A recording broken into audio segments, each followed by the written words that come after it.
Nesta série de aulas, vamos resolver os exercícios do livro Cálculo de James Stewart, nona edição. Vamos resolver os exercícios do capítulo 1, Funções e Modelos, e da seção 1.2, Modelos Matemáticos, uma lista de funções essenciais.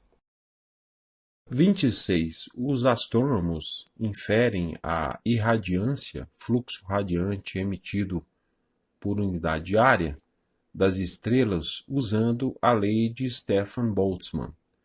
E de T é igual a 5,67 vezes 10 elevado a menos 8 vezes T elevado a 4, na qual E é a energia irradiada por unidade diária superficial, medida em watt, e T é a temperatura absoluta medida em Kelvin. Letra A.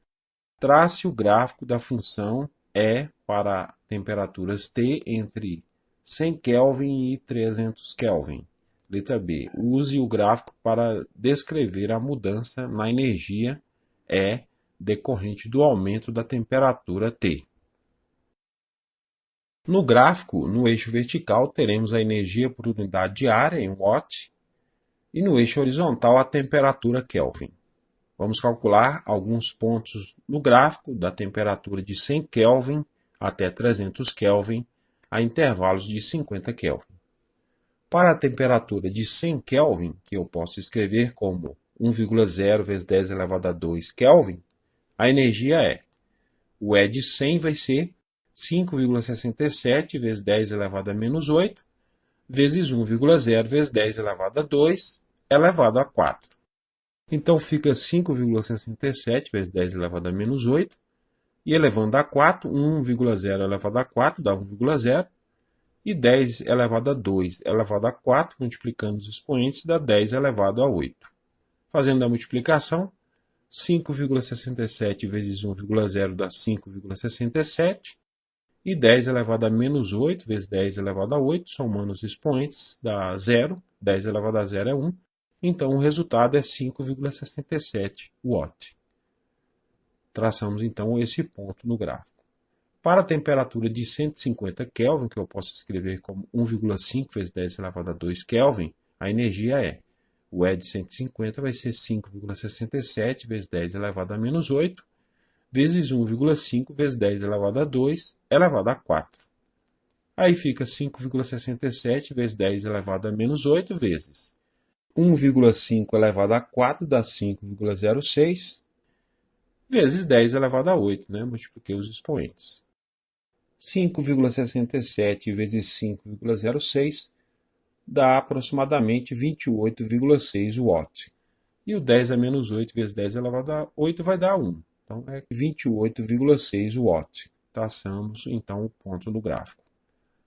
Para a temperatura de 200 Kelvin, que eu posso escrever como 2,0 vezes 10 elevado a 2 Kelvin, a energia é, o E de 200 vai ser 5,67 vezes 10 elevado a menos 8, vezes 2,0 vezes 10 elevado a 2 elevado a 4, que dá 5,67 vezes 10 a menos 8, 2 elevado a 4 dá 16, vezes 10 elevado a 8.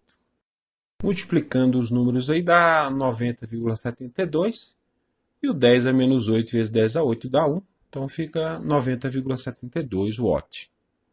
Aí traçamos o ponto no gráfico. Para a temperatura de 250 Kelvin, que eu posso escrever como 2,5 vezes 10 elevado a 2 Kelvin, a energia é, o E de 250 vai ser 5,67 vezes 10 a menos 8, vezes 2,5 vezes 10 elevado a 2 elevado a 4, que dá 5,67 vezes 10 a menos 8, elevando 2 elevado a 5 a 4, dá 39,0 vezes 10 elevado a 8. Aí a gente só multiplica os números aí, vai dar aproximadamente 221 watt. Aí traçamos o ponto no gráfico. Para a temperatura de 300 Kelvin, que eu posso escrever como 3,0 vezes 10 elevado a 2 Kelvin, a energia é, o E de 300 vai ser 5,67 vezes 10 a menos 8, vezes 3,0 vezes 10 elevado a 2 elevado a 4, que dá 5,67 vezes 10 a menos 8, vezes 81 vezes 10 elevado a 8. Multiplicando os números aí dá 459,27 watt. Aí traçamos o ponto no gráfico. Ligando os pontos por uma curva suave, o gráfico terá o aspecto mostrado. Observando o gráfico, vemos que se a temperatura aumenta, a energia irradiada também aumenta, lentamente no início e muito mais acentuada no final.